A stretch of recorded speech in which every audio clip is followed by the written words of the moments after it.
Good evening, and welcome to the first of our four-part web series examining faith perspectives on racial justice. My name is Geneva Blackmer, and I'm the chair of the Program Committee for Equation's A Mighty Stream Interfaith Racial Justice Initiative.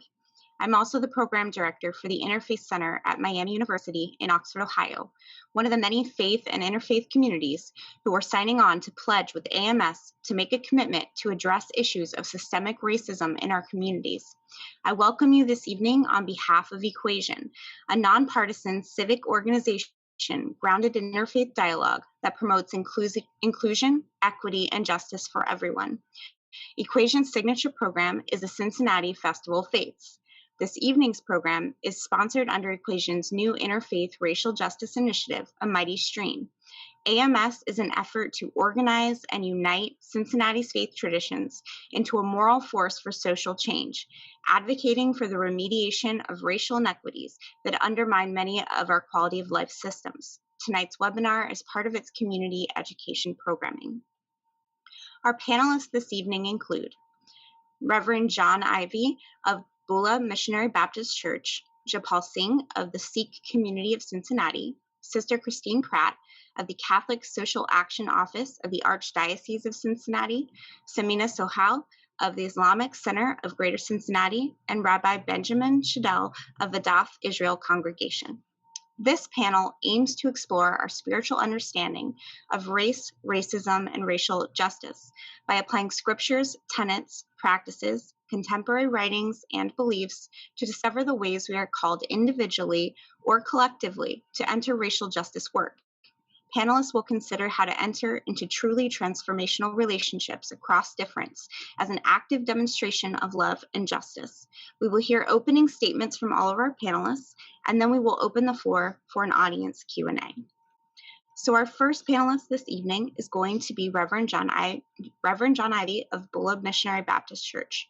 Reverend Dr. John B. Ivey has been the pastor of Bula Missionary Baptist Church for 30 years.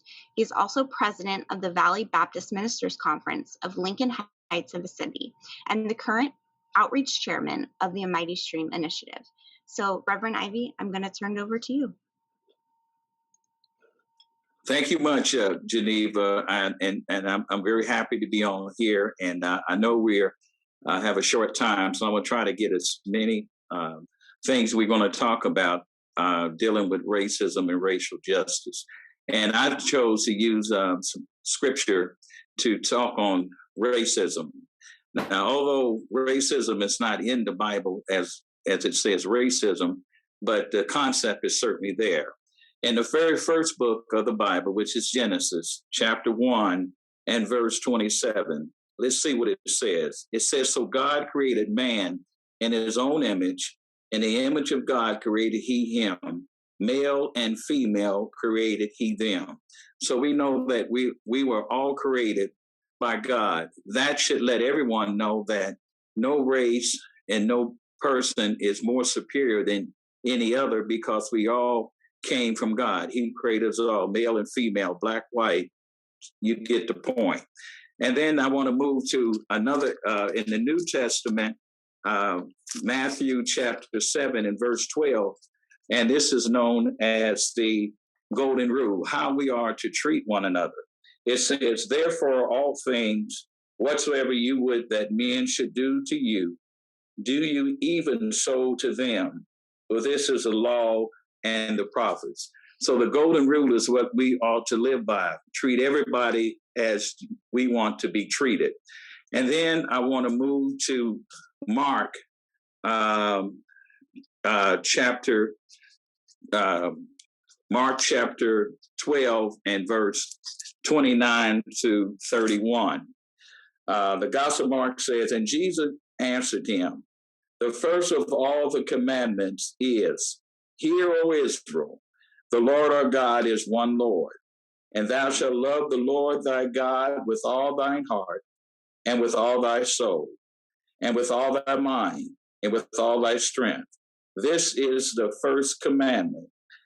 And the second is, namely this, thou shalt love thy neighbor as thyself. There is none other commandment greater than these." So that teaches us right there We ought to love God first, and then our neighbor as ourselves. And if we would do that, racism wouldn't even exist, because we're going to be good to ourselves if nobody else. We're going to be good to ourselves. So I want to move now to Acts chapter 17, verses 26 and 27. This is really one I really like when we start talking about racism. Look at verse 26. And God has made of one blood all nations of men for to dwell on the face of the earth, and has determined the times before appointed, and the bonds of their habitation, that they should seek the Lord, if haply they may feel after him and find him, though he be not far from every one of us. Looking at that 26th verse again, that we are made with one blood of all nations. God made us so that there can't be, no one is any better than the other, because we all came from the same blood. And if we can just keep some of these principles in mind, we could learn how to live with everyone. All right, I want to move back to Matthew chapter 25, and let's look at verses 35 through 40. And it says this: For I was a hungered, and you gave me meat. I was thirsty, and you gave me drink. I was a stranger, and you took me in. Naked, and you clothed me. I was sick, and you visited me. I was in prison, and you came unto me. Then shall the righteous answer him, saying, Lord, when saw thee a hungered, and fed thee, or thirsty, and gave thee drink? When saw we thee a stranger, and took thee in, or naked, and clothed thee? And when saw we thee sick, and in prison, and came unto thee? 40. And the king shall answer and say unto them, Verily I say unto you, inasmuch as you have done it unto one of the least of these my brethren, you have done it unto me. So that, I think that's very powerful. Now I'm going to go to Romans chapter 12, and I'm going to read a few verses of that, because that's a very great chapter to study. And I'm going to begin at verse 9, where it says, Let love be without dissimulation, which means hypocrisy. Abhor that which is evil, cleave to that which is good. Be kindly affectionate one to another with brotherly love, in honor preferring one another. Not slothful in business, fervent in spirit, serving the Lord. Rejoicing in hope, patient in tribulation, continuing instant in prayer. Distributing the necessity of the saints, giving hospitality. Bless them which persecute you. Bless and curse not. Rejoice with them that do rejoice, and weep with them that weep. Be of the same mind towards one another. Mind not high things, but condescend to men of low estate. Be not wise in your own conceits. Recompense or reward to no man evil for evil. Provide things honest in the sight of all men. If it be possible, as much lieth in you, live peaceably with all men. Dearly beloved, avenge not yourself, but rather give place unto wrath. For it is written, Vengeance is mine, I will repay, saith the Lord. Therefore, if thy enemy hunger, feed him. If he thirst, give him drink. For in so doing, thou shalt heap coals of fire on his head. Be not overcome of evil, but overcome evil with good. Moving right along, 1 Corinthians 13, that is known as a love chapter. It's too long to read by itself, but I want you just to remember 1 Corinthians 13. And then Hebrews 13, verses 1 and 2 says, Let brotherly love continue. And we thank God. And I'm going to end with the last one, Amos chapter 5, verse 24, which is what we're all about, a mighty stream. It says, But let judgment run down as water, and righteousness as a mighty stream. And I'm going to say this, improper faith always results in improper justice. Proper faith results in proper justice. God bless you. Thank you for your attention. Thank you so much, Reverend Ivy. Our next speaker will be Chapal Singh of the Sikh community of Cincinnati. Chapal Singh is the principal of Shatrik Architecture. As an architect working to build a better world, he is a member of the American Institute of Architects and holds a Bachelor of Arts in Architecture, as well as a dual master's in Architecture and Urban Design. Chapal is practicing devout Sikh and has been leading education and activism at the forefront of social and spiritual issues, promoting interfaith understanding, diversity, and Sikh awareness regionally and nationally for the past 2 decades. Post 9/11, he invested himself into all aspects of the local Cincinnati Sikh community to develop various programs geared towards community engagement for youth and young adults. He has led disaster relief missions with United Sikhs Aid during times of need and has been honored by the United Nations for his work. Chapal currently serves on the executive board for the Cincinnati Regional Coalition Against Hate, a nonpartisan alliance of civic, corporate, nonprofit, and faith communities. Chapal, I'm going to turn it over to you. Thank you, Geneva. Before I start, 2 points of correction, if I may, respectfully. So we say sick, not seek. So it's sick with a KH, S-I-K-H. So Sikh or Sikhi or Sikhism. And my name actually is Japal. So thank you. I apologize. No, not at all, not at all. Very nice to be here and humbled, quite humbled to speak with everybody here. We are certainly privileged and very much take this with a lot of gratitude. So let me step back and kind of explain a few of our values, and I think that's really where our social justice, social activism work comes from as a Sikh. So Sikhs believe in oneness, ultimately, to recognize the human race as one, to remind us that even when we're physically separated, we're always connected through the divine force, to live with truth as our guide and uphold timeless values of equity and equality. These are divine values. To cherish our environment, but also to cherish each other, to look upon all of creation with an ever-inspired awe and wonder. To be one who is never afraid because of this oneness.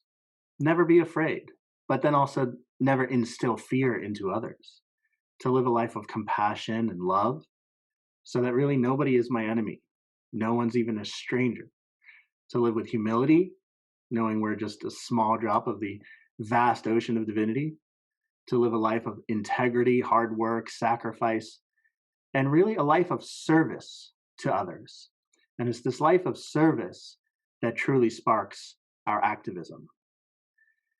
To be inspired by that divine spark within all of us, the light of eternity, allowing us to expand beyond our ego, beyond the self, and to ultimately, through the grace of the Guru, merge into that divine light in the same way that water merges into water or light merges into light.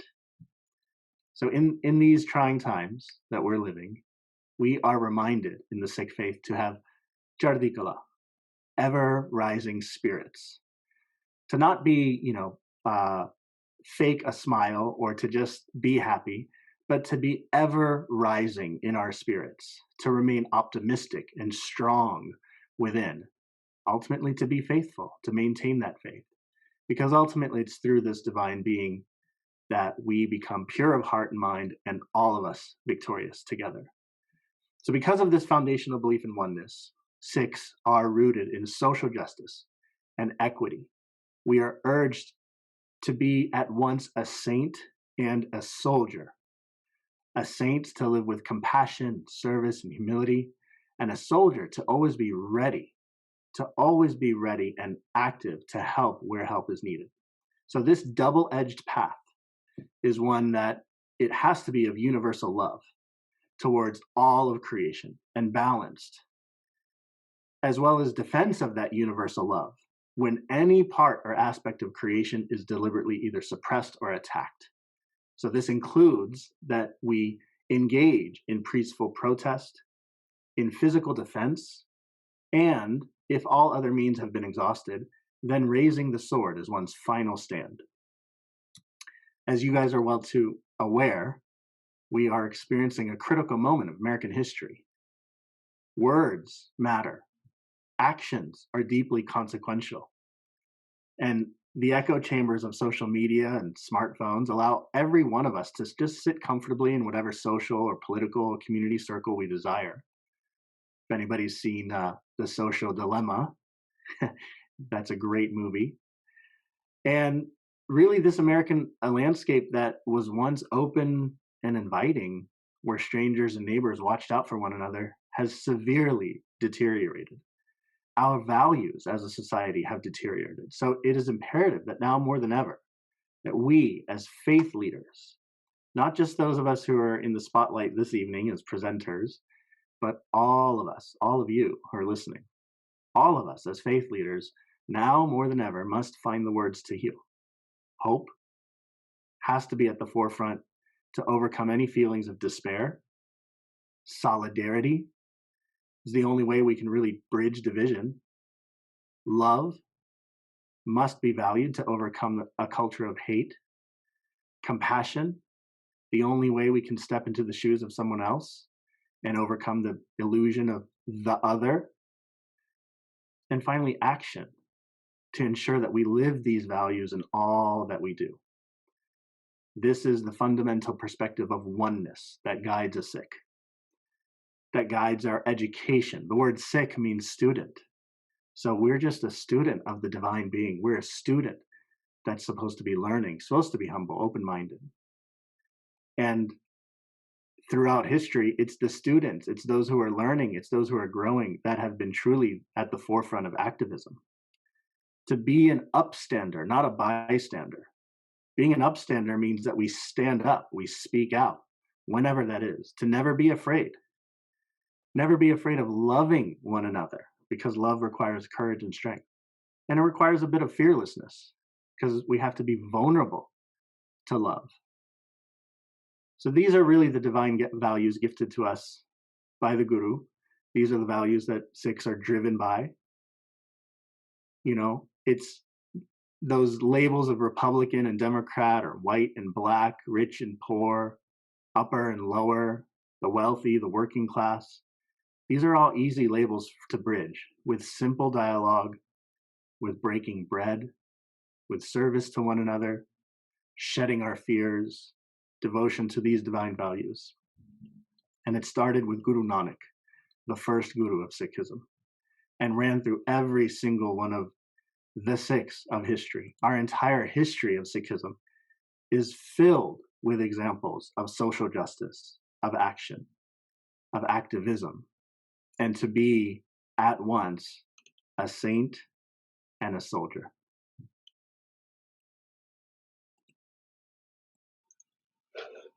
Thank you so much.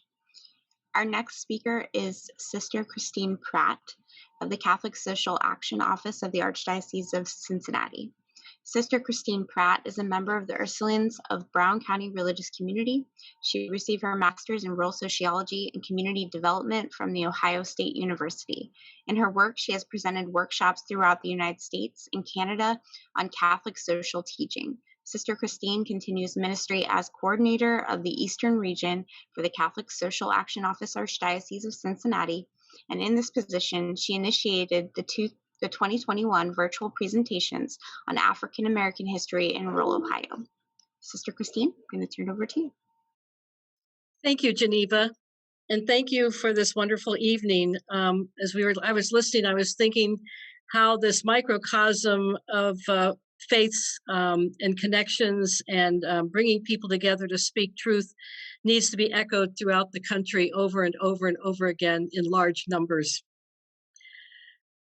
Catholic social teaching on race and racism is rooted in scripture, much of which Reverend Ivy highlighted tonight, and it's lived out and taught through the example of the life of our inclusive Jesus and the belief that all are made in the image of God and have a right to life and human dignity.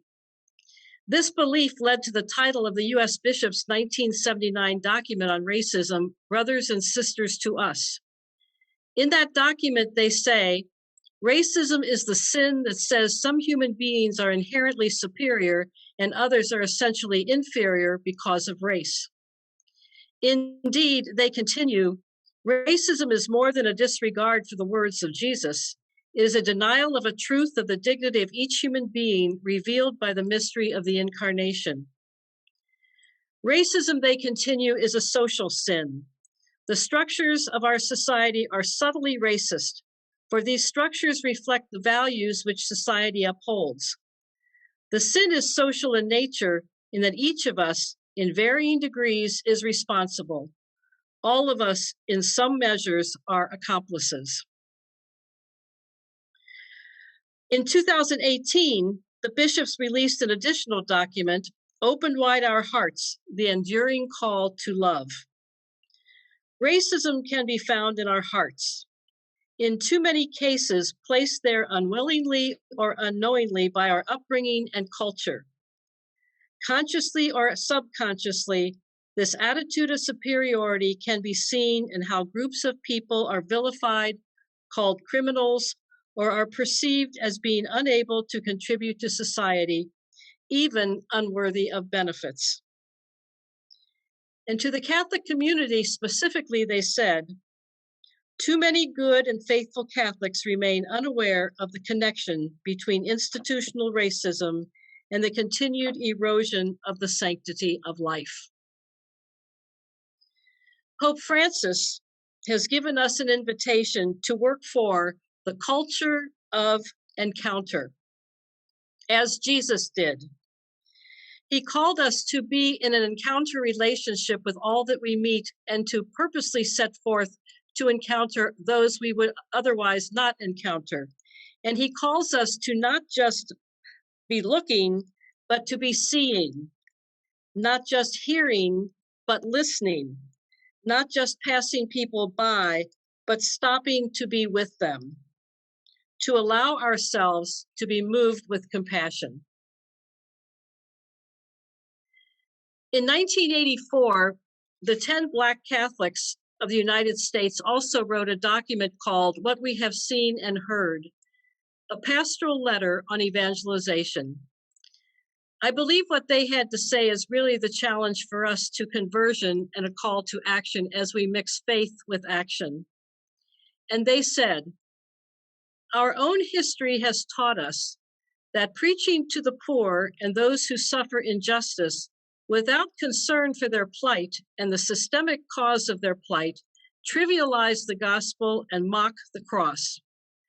To preach to the powerful without denouncing oppression is to promise Easter without Calvary, forgiveness without conversion, and healing without cleansing the wound. One of the things that we in our church who are very active in dealing with the issue of racism, and our Archdiocesan office has an anti-racism task force, which later, if you're interested in what we're doing there, I can let you know. But we recognize too that racism is present in many of the other justice issues that we're talking about. It is a common thread in most everything we're dealing with. Whether that issue is criminal justice, poverty, housing, employment, death penalty, and environmental degradation, the sin of racism is present in each of those issues and more. But our teachings are clear. The scriptures of the Old Testament and the gospel of Jesus and the teachings of the other faiths that we're hearing tonight are roadmaps as we seek justice. We have much to live up to as individuals and as society.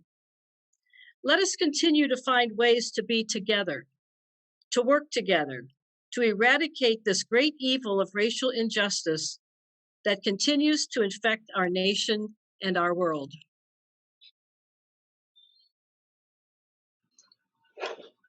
Thank you so much, Sister Christine.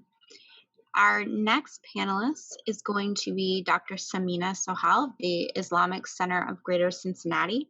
Dr. Samina is a board member of the Islamic Center of Greater Cincinnati. She has played an active part in educating the broader community about Muslim Americans and dispelling stereotypes by visiting schools and giving inbound tours. She has been active with the Islamic Center of Greater Cincinnati's educational programming, media communications, civic engagement, and racial justice teams. She contributes to the Cincinnati Enquirer with the op-ed articles exploring diversity, civil rights, interfaith relations, Islamophobia, healthcare, racial justice, and more.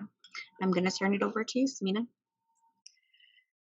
Thank you, Geneva, for that wonderful introduction. And I will begin in the name of Allah, the most merciful, the most beneficent. Bismillah ar-Rahman ar-Rahim. And I'm just going to share my screen here.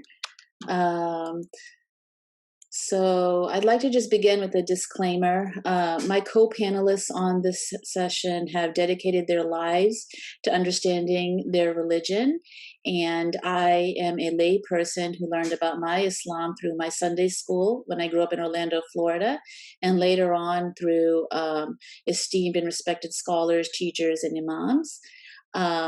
So whatever I say that is correct reflects our religion, and whatever I say is incorrect is my my fault.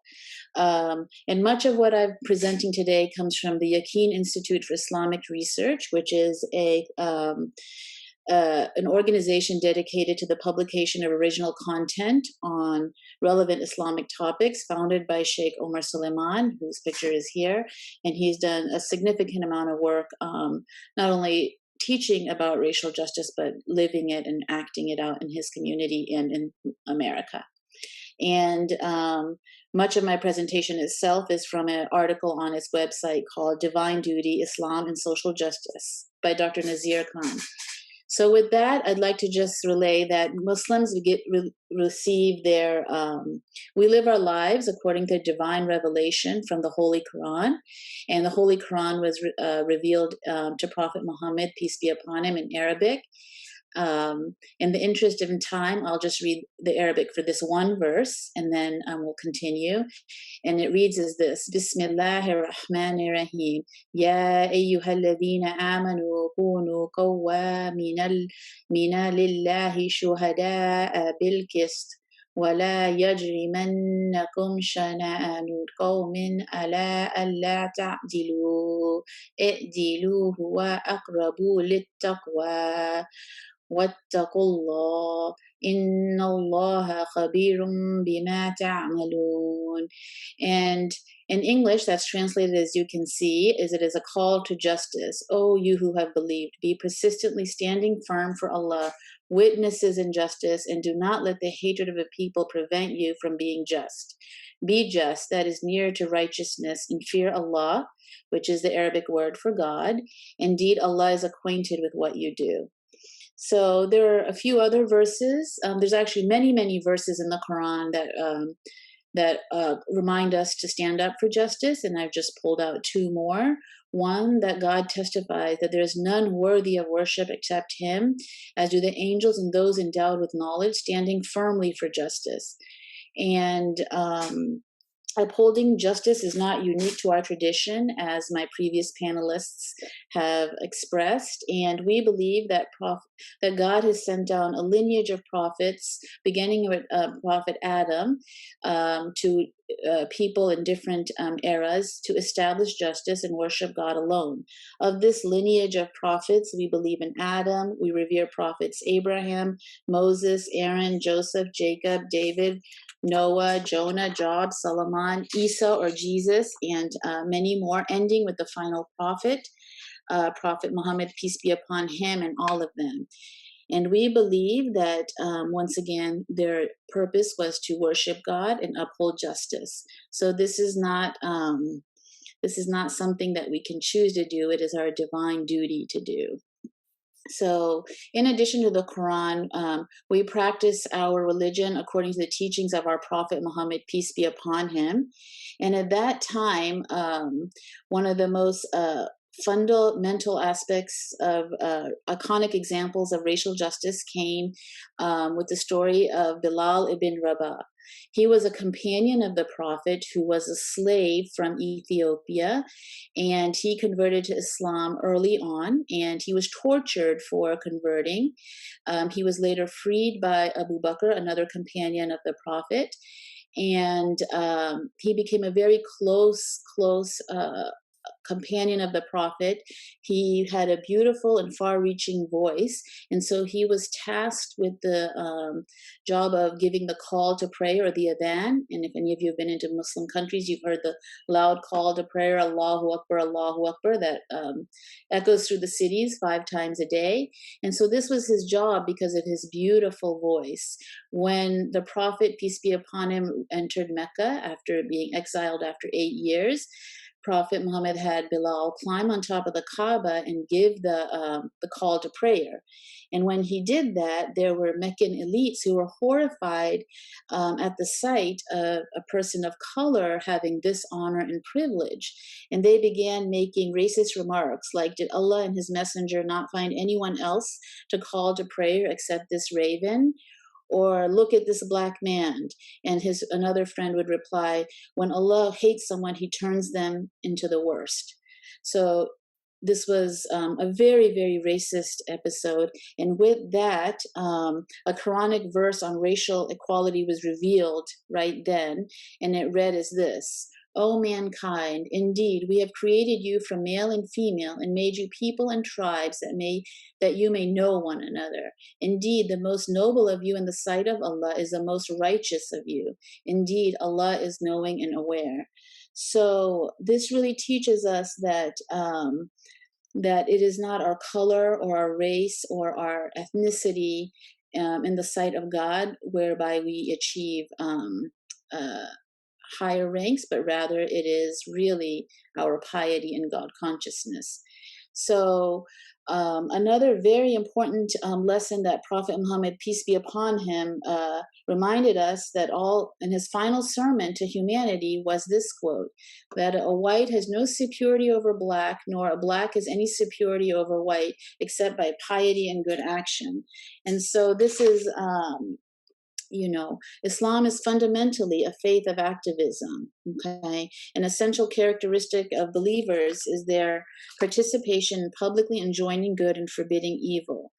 And another important quote that the Prophet taught us was, whoever witnesses something evil, let him change it with his hand. And if he is unable, then with his tongue. And if he is unable, then with his heart. But that is the weakest form of faith.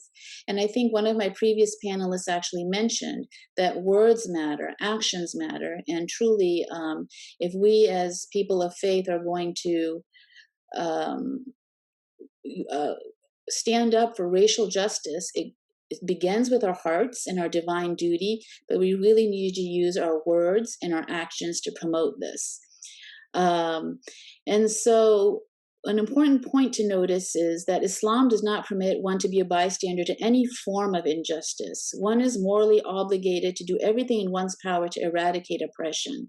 And this message of social justice is not limited to just supporting the rights of Muslims. Rather, the Prophet, peace be upon him, taught us that Muslims have the right to protect anyone who is oppressed, regardless of religion or race.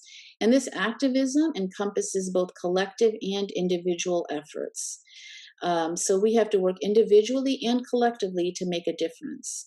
And, all of this is good on paper, but implementing it does take action. And there are many ways that we need to proceed on this. One is to internalize the teachings of our religion. Every Muslim, every person of faith should internalize these teachings. And then we should also educate ourselves in forums like these, but also in forums with our own communities, particularly about the racism within our own communities and the blind spots that we have, especially for maybe Muslim Americans who many of whom are first or second generation immigrants who came from homogenous societies. where there was not as much diversity. So we have a lot of work to do, and we do have to learn from the examples of some of the great civil rights leaders. A wonderful, beautiful quote by Malcolm X, who says, "I'm for truth no matter who tells it. I'm for justice no matter who it is for or against. I'm a human being first and foremost, and as such, I'm for whatever and whoever benefits humanity as a whole." And we also have the examples of the Reverend Martin Luther King Jr. and his famous, "I have a dream that my 4 children will one day live in a nation where they will not be judged by the color of their skin, but by the content of their character." And a quote by Muhammad Ali, "Hating people because of their color is wrong. And it doesn't matter which color does the hating, it's just plain wrong."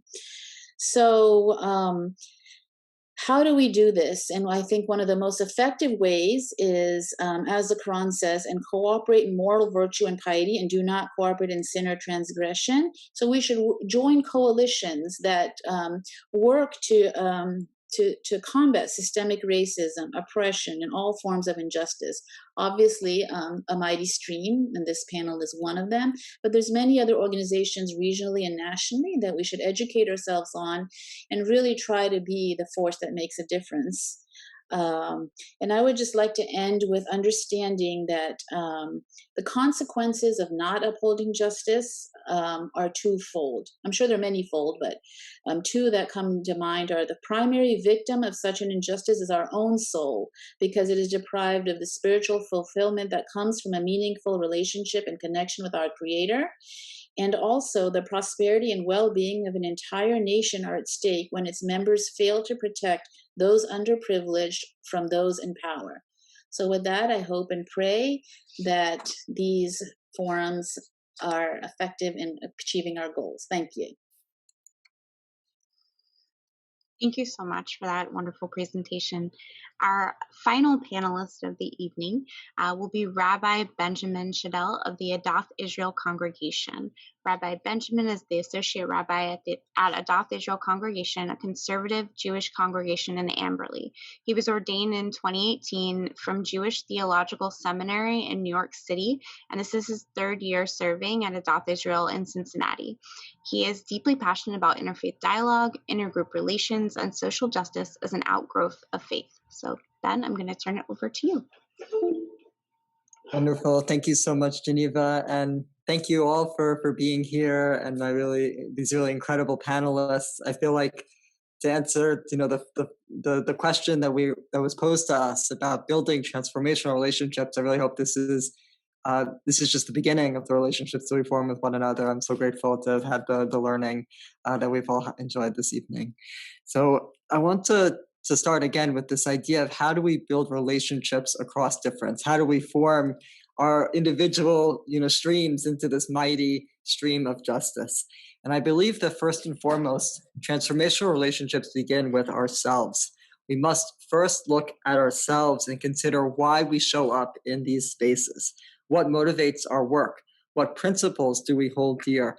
And what is our position in the society that we share together?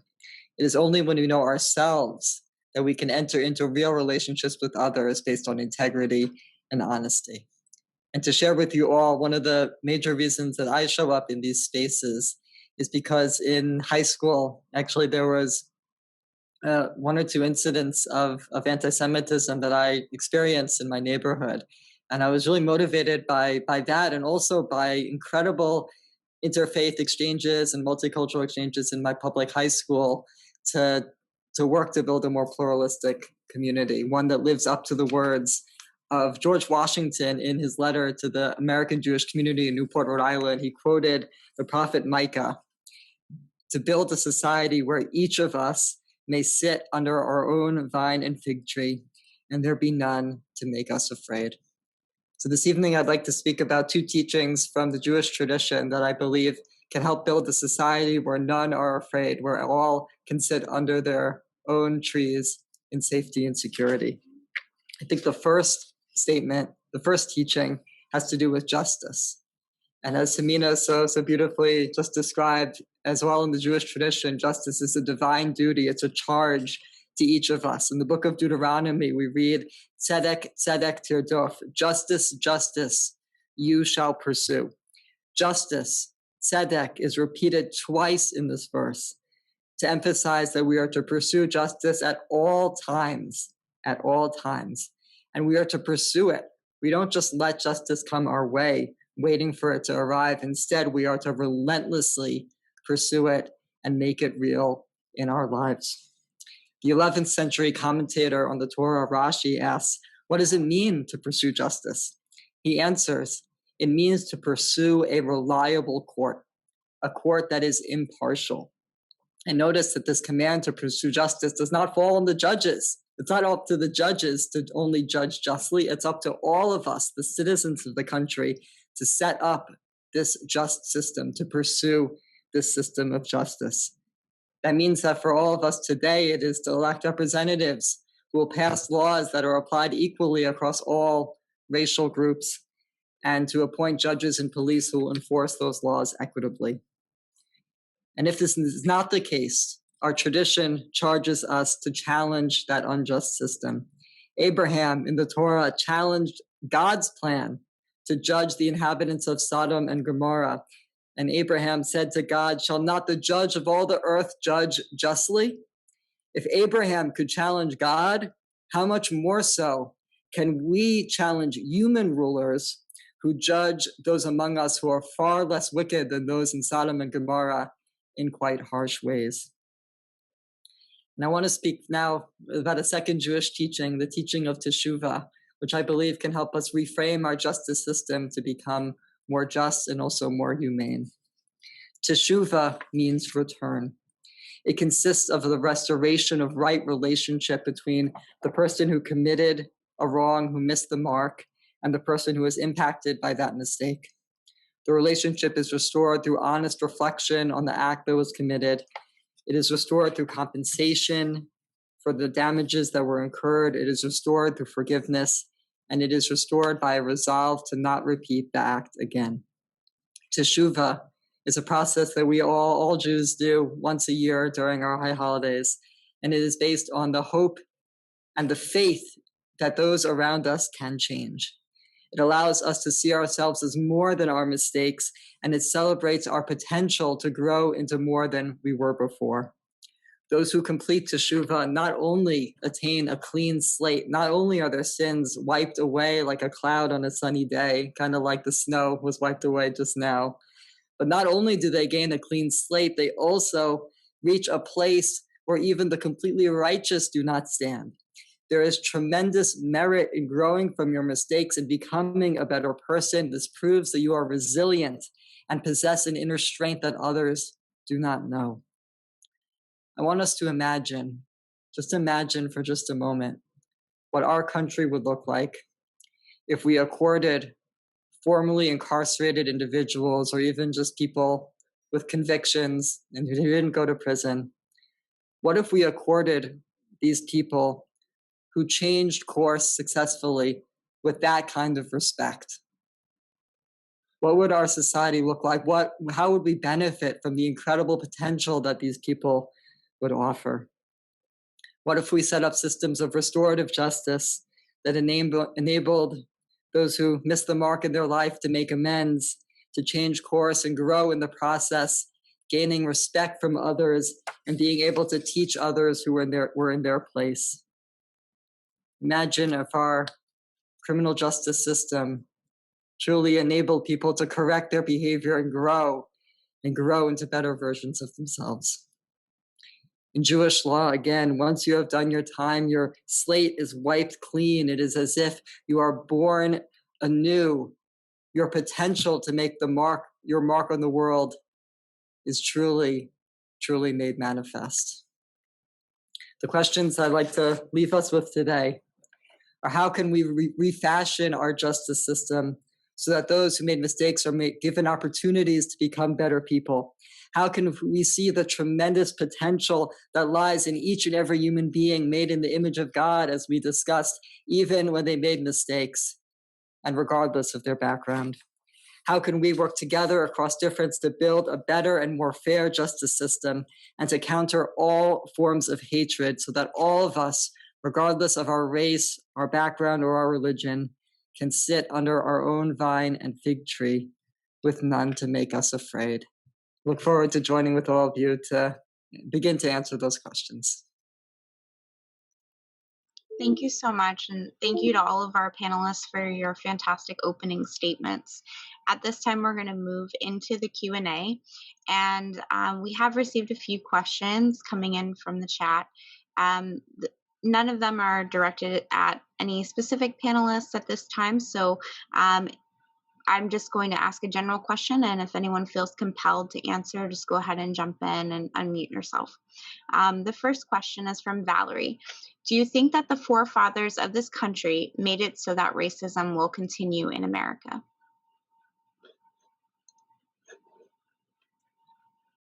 I can jump in and start here because I saw the question come in, and I was sort of thinking about it.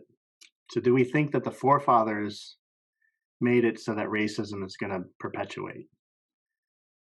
I understand the perspective fully. You know, this country and its government was built during the height of white supremacy's reign in this world in the 16th and 17th centuries, when anyone who didn't fit the proper description was considered the other, treated as less than, when Africans were ripped from their land and enslaved. So yeah, the Constitution's not perfect, and neither were our forefathers. I love the phrase "to form a more perfect union." They were all human, and governments are formed by human beings, which is why I think it's the place of the faith leader uniquely to push these issues of social justice forward.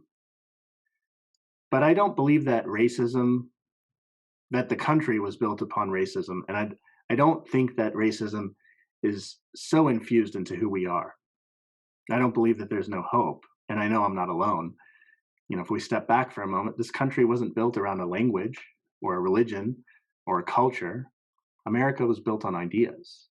And if we take a look at the Declaration of Independence, this is a book about Constitution and the Declaration, the preamble, right? It's truth.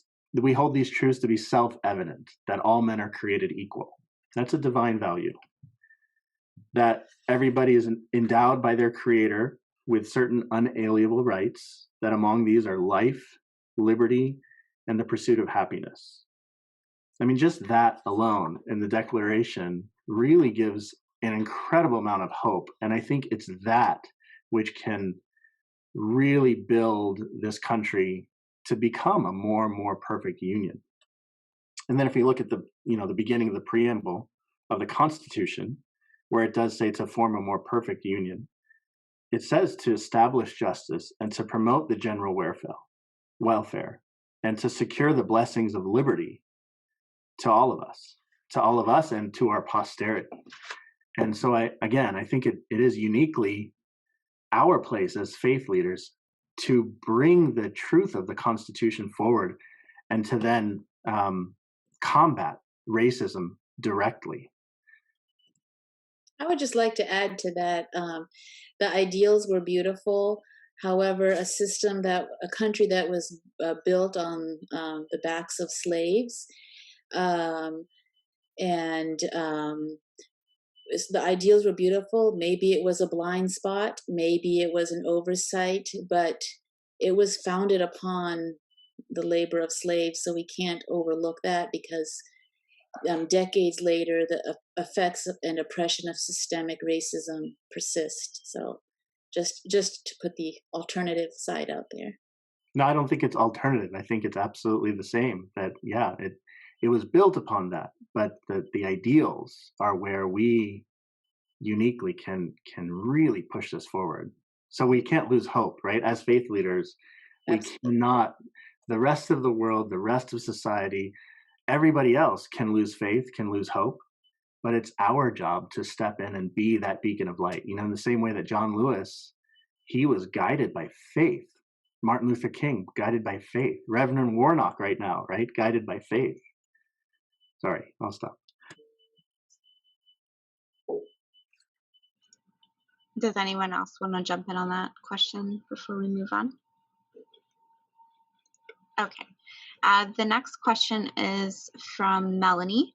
How can your brothers and sisters of other faiths advocate for you on the basis of racial justice?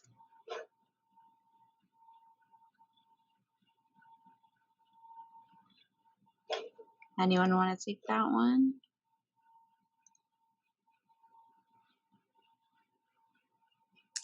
Yeah, I'll jump in. This is Reverend Ivy. I think what we're doing now, we're working together, sharing our different concepts of religion, but at the same time, we're working together to show the basic principles. We're not discussing doctrine or theology per se, but we're trying to show love towards everyone by working together. We have to get out of our comfort zone and do things that ordinarily we wouldn't have done, but because it is so necessary to have racial equality and racial fairness, we have to do things that makes us a little uncomfortable. And so with knowing that, I think this is a good venue of continue this dialogue where we can come together and work together and show love towards one another.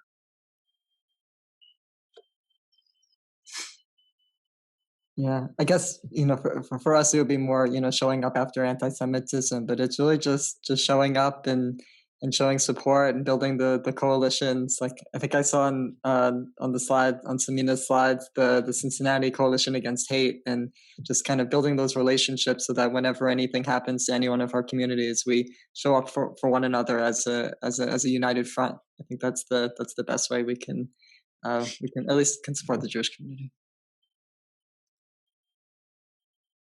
Standing up for gun rights. Excuse me. I said it backwards. Okay, I'm going to pick another alternative now. I said it backwards. Okay. You know what I mean. Standing up for gun control is one of the most meaningful things that we can do as a country right now. And I think the side that is fighting so hard to hang on to their guns and to fight for the Second Amendment. I just spoke about, being a saint soldier. So we fully as Sikhs understand, the right to defend oneself. But it's, I don't know if anybody knows this, but in the last month alone, we've had almost 50 mass shootings around the country. Last week, it's already out of the news. In Indianapolis, the Sikh community was targeted. And I'm going to say, because I know sort of some of this stuff on the ground, my wife is currently there with the Indianapolis community, which is why I'm standing in for her. Unlucky you guys. But she is currently there because this shooter, again, was filled with white supremacist tendencies and ideologies. He walked in and he targeted Sikhs and Punjabis, and there were many, many other casualties. And I know that out of the 8 who died, very unfortunate that others who were non-Sikhs, they were also killed. But the reporting on the ground is that they just happened to be in the crossfire. They weren't targeted. And it's incredibly sad. And yes, George Floyd, the conviction of Derek Chauvin is hopeful, but I think it's across the board. Everybody's saying it's great, but it's not justice, not yet, right? Justice is when that becomes the norm, when the police can be held accountable, when guns are off the streets, when it just keeps going on and on. And I think standing up for one another, supporting each other in this fight against racism requires that we acknowledge white supremacy. We talk about it. We're not afraid to talk about it. We're comfortable being uncomfortable so that we can address it and move forward and be one. Absolutely. And I think another action item is to go back to our own communities and teach our colleagues and future generations that this is not a 1 or 2 man fight, but this is a collective effort where wherever we see injustice, we stand up for it. And also we teach our own congregations to stand up for people if they look different. I think a lot of what happens, because I know the Sikh community often gets confused with the Muslim community, and unfortunately are victims of violence. So every congregation needs to go back to its own people and say, people can look different, but that is no way or reason to be disrespectful or worse, violent towards them. I also think that, this is Christine. I also think that we need to be able to find ways of bringing people together face to face. In the rural experience that I have had, and there's so many examples where some people have never even faced an African American or a person of another culture or whatever face to face. They don't have their hidden communities in their areas. They know what they know from watching the news, and the news is certainly no help in terms of the storytelling and the lack of storytelling. So I think part of us as religious leaders is trying to find ways to bring people together so that we can meet people as human beings, as brothers and sisters of common issues and concerns and care. And so many people stay away from it or hidden from it, and we don't find a way to do it within our own congregations, within our own network of family and friends. I think together, and I think group like us bringing people together in informal ways sometimes, not in the formal ways that's frightening to people, but bring people to an awareness of relationship, or as Pope Francis said, this culture of encounter, to really be able to encounter persons and be deeply connected with who they are and how we are so much more alike than different. Yeah. Thank you all. We have a couple of questions that are coming in regarding what should be the next steps. So what is the first step that each of you took or recommend viewers to take within their faith communities to push these words into action? Speaking to our congregations, to our community, ensuring that I think a lot of us who are on this panel, who are listening in here, we tend to have these programs, and it tends to be an echo chamber, and a lot of those who are already on this call already know all of these things. So what's the point? The point is that we reinforce these values, we strengthen each other, we embolden one another to take that back to our communities, to take it back to our congregations, to take it back to our families, to take it back to the workplace. We mentioned the Cincinnati Coalition Against Hate. In the coalition, we talk about to other communities. So the coalition is not just an interfaith organization, it's civic organizations, it's businesses, it's entities, nonprofits all across. And we talk often about bringing these types of dialogues into the workplace, having brown bag lunches so that it's, very informal, and that you kind of sit around a table and you start to talk about and dialogue about these issues, about women's rights and issues, about any minority rights and issues. And I think that is really where, as a next step, that we can help infiltrate. That will take time. That will take a lot of energy and focus. But what we need to do is also be in the streets and be unafraid to actually march and to demonstrate and to be out and unafraid.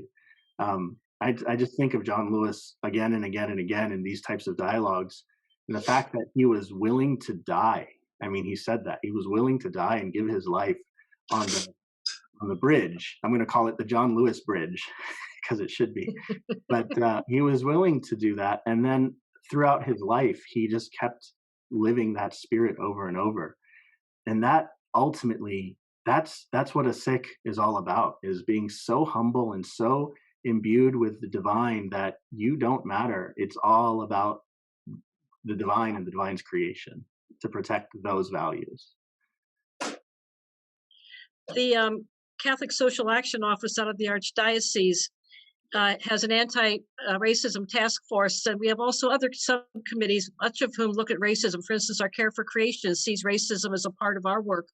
But we are doing several workshops and presentations that are available and also be available online for parish people, for parishes to use to educate people about white supremacy, and white privilege, to be looking at issues like the death penalty and police reform, and to educate people around what we're talking about in different ways and finding ways to access them so that they can be educated. In fact, our priests are going to be entering into a workshop at their presentations at their convocation on racism coming up soon. So it's something we need to find every possible venue, I think, that we can have to share our faith and these issues, and no matter how uncomfortable they may be for persons who are happy with where they are. And as we know, many people will claim, I am not racist, but we know we all hold something in our hearts that needs conversion. So I think we need to find every place from the formal to the informal, as I said earlier, to move people forward, whether it is on the streets, in the legislatures, which is a constant place we need to be, in the Congress, as well as in our neighborhoods and family. I could, go ahead, sorry. I'm finished. I wasn't sure if someone else was gonna jump in. Anyone else? I guess. I guess. Well, I was going to say something, but I don't want to talk over you, so I'll let you speak and say something. Okay, we have an event coming up. When I say we, the faith community, working along with the police department, Faith in Blue, and I don't have the date on it yet, but we're going to get together and have a peaceful march and dealing with the racial equality, and that's one of the things I'm looking forward to. Our church and other religious leaders, and I'm a president of a ministers conference, and we're going to all hit the streets, so to speak, and just show love towards everyone and see how we can bridge the gap between the hatred and trying to get people to start looking at each other as human beings and start loving each other like we're supposed to do. And I'm excited about it, but that's one of the things that we're going to be doing upcoming. But I don't have the dates yet. But when I do, I'll let you know. You know, one thing that reminded me, John Ivy, and I think that's quite commendable. I clapped, but you couldn't hear it, so I'm going to clap again for you. In Sikhism, it reminds me of this one passage that we have that reminds us, you know, these issues can be very dark, can get us down, we can feel despair, and especially if you're targeted or marginalized or made to feel other or small, you go to a dark place very, very, very quickly. And so this passage reminds us that it's in the company of the divine beings, the company of saints, the company of you all, right? The company of those who are God-driven, who are spiritually driven, who are good people. It's in that company that we're reminded that the Lord is stronger and more powerful and above everything else. And gives us that hope and inspiration to where we can shed our own ego enough to let go of our hurt, to let go of our pain, and to not see each other as strangers or enemies or be bitter, to let go of that bitterness. And I think that's important to take from this, that all of us who are listening and a part of this today, that we are all here for one another. And that's what's awesome about Cincinnati. Amen. Amen. Yeah. Yes, the one piece I was hoping to add is, I think the actions that we take really, in terms of recommendations, I think each community is really different and has to take their own approach based on kind of where they come from. And I can just share what we've done in our congregation at AF Israel. We've really undertaken this year, before we even begin engaging with other communities, is to take the year to learn. And we've started this Race in America series for us to learn about the issues, kind of like Christine was sharing about housing and discrimination and all the things going on in our society. because we think it's important to understand what's motivating us and our position in it. In what ways are we privileged? In what ways are those in our community privileged? In what ways do we have needs, right? And are we marginalized? And how are we sort of showing up in our society? And I think that by being aware of that, that'll help us understand how to show up in the most effective way and in the most considerate way. So that's sort of been our take on it, is sort of know thyself first before showing up, so we can build really good relationships. Also, at the Islamic Center, and George Floyd really woke up our community. I think we were living under a rock for decades, and what happened to George Floyd, perhaps in the backdrop of a pandemic, really woke us up, and we embarked upon some community conversations where we started with just systemic racism 101 for our community, and taught our own community what it is and how prevalent it is and the impact it has. And through the year, we had speakers from the Ohio Justice and Policy Center, and also did movie reviews of movies like Just Mercy, and really had conversations with our congregation about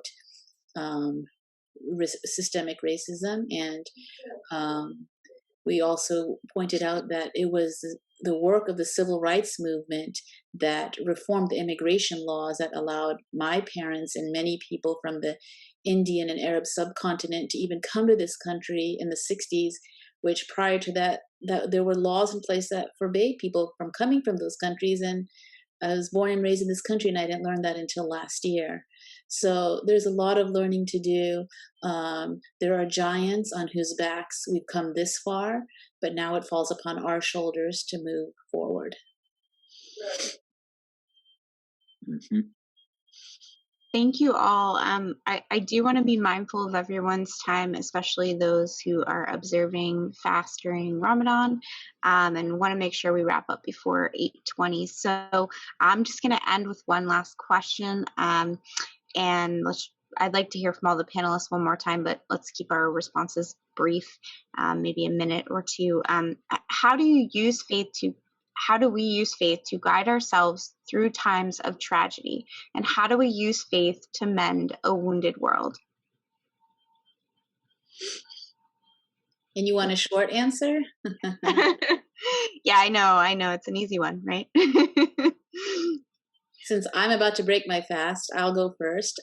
Divine revelation, the teachings of our prophets, peace be upon them, family, community, support coming together. Thank you.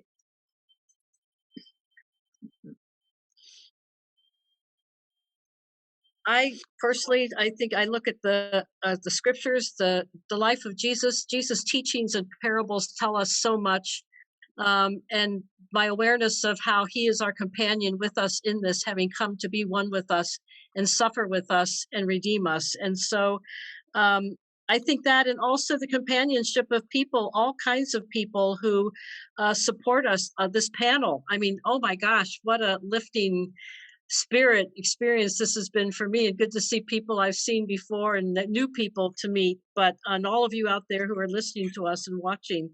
I just think that being in the companionship, as Japal said, of positivity and grace, and continue to support one another in this, because we can fall down and we need to be able to be lifting each other up to continue this journey together.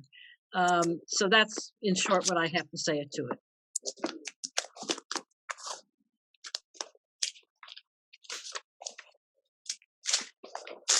Carmen, did you want to jump in, or were you just typing?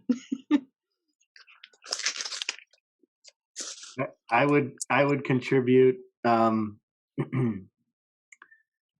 It is a very long-winded. It deserves a very long-winded answer. But so I'm going to answer it in a roundabout way. How does faith really inform us and push us forward? A lot of times, I always ask myself, what's the purpose of the interfaith, forum? Because it historically many times has become, one religion competing against another. We have the right belief. No, we have the right belief. Well, which one is the right belief? And I think that's what's really unique about Cincinnati Equation. The way we do it here is we could just get rid of all of that stuff and we come together. And the more and more, so obviously, Sikhism is the right faith. Duh. No, I'm just saying that ultimately, every one of us has been born into found their particular faith, and they've been driven and led by the divine spirit. And ultimately, none of it is the right path. I think all of it together is the right path. And I found incredible inspiration in the Sikh congregation, amongst Sikhs, amongst devout Sikhs. But I've gone deeper when I meet Christine, when I meet John, when I meet, my fellow panelists, Teresa Davis, I know you're listening, Chip Herod, right? I mean, when you meet individuals that are across the spectrum, they don't come from where you come from, they have a completely different background, but then you resonate on that incredibly deep spiritual level. That is where God exists. That is where the divine spirit flows and vibrates and wakes us all up. And I think that is where faith can absolutely strengthen us. I would just like to say this. I started off with reading scripture. I want to go back to just one verse, the Sermon on the Mount, when Jesus is speaking, chapter 5 of Matthew in verse 16. Let your light so shine before men that they may see your good works and glorify your Father, which is in heaven. I think that sums it up. Amen. Mm-hmm. I would also want to add just two quotes from the Jewish tradition. The first is from Psalm 23, which I know we share with others as well. Gam ki elech b'geitz hamavet, even though I walk through the valley of the shadow of death, lo ira ra, I do not fear, ki ata imadi, for you are with me. And I take this to mean not only God, but also all of us together. That's what enables us not to be afraid. And with that, the final quote is from a more recent rabbi, Rabbi Nachman of Breslov. Gam ki elech b'geitz hamavet, even though I walk, that's what I said. Kol ha'olam kulo gesher tzar me'od, even though the world is a very narrow bridge, right? Things are delicate, right? Often things can feel dangerous, they can feel scary. But the most important thing is not to be afraid, right? And knowing that we're together, knowing the faith that we have and the wisdom that we have, I think there's reason not to be afraid and to be hopeful for the future. Thank you all. I just want to thank all of our panelists. You were all amazing. Thank you so much for sharing your time and wisdom. And thank you to everyone in the audience for being here and sort of taking the first step into this conversation. Before we close out, I want to briefly share the resolutions that the A Mighty Stream Interfaith participants hope to resolve, and encourage all of you in your own individual faith communities to consider signing on to this pledge and joining us in this movement. And these resolutions are to discern our personal and communal biases and commit to transforming our lives for the greater good, to listen and learn from each other as we pursue anti-racism and racial justice in our personal and corporate lives, to address racism and racial disparities in our own faith communities, to eradicate economic disparities and systemic inequities in our spheres of influence, and as an interfaith community, to work with civic leaders and elected officials in advocating for policies that dismantle structural racism and the ideology of white supremacy. And so if you are interested in signing on to this, I encourage you to get in touch with Equation. There's more information on the website, and I hope that you'll continue to join us for the ongoing programming that A Mighty Stream offers. This is the first of a 4-part series, and we also have another series on inequities. There's one on, I think, healthcare that's coming up in the next 2 weeks. So we hope that you'll join us, and thank you all so much for being here, and thank you to our panelists, and I hope you all have a great evening. And for those of you observing Ramadan, have a lovely meal. So good night, everyone.